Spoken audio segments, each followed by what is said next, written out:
Afternoon. Thank you so much for watching. I'm Heather Myers. And I'm Neda Iranpour. Glad you're with us at this noon hour. Happening today, a former TikTok star is on trial, accused of killing his estranged wife and another man in October of 2021. Yesterday, prosecutors played shocking video where Ana Abulaban admitted to killing his wife, Ana.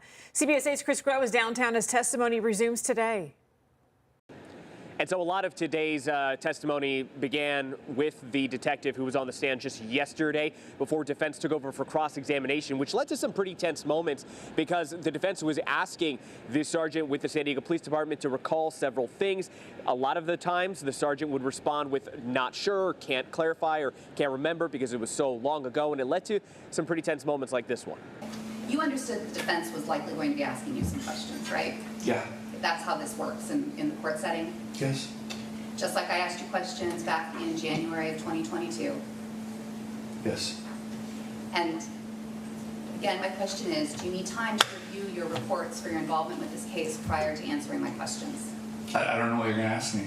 I'm going to ask about your involvement in this case. Yeah, no, go ahead and ask me.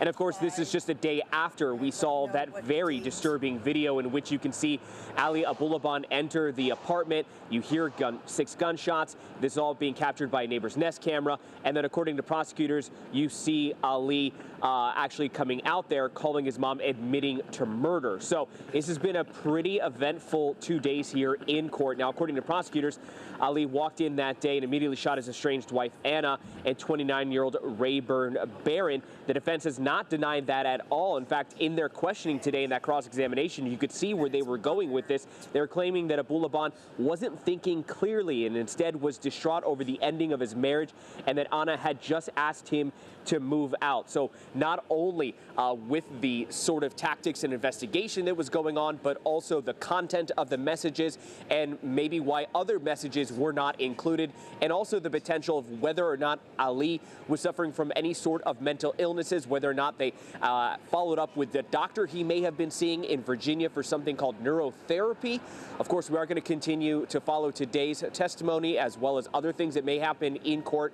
Our Shannon Handy will continue that coverage as we move forward today. Back to you.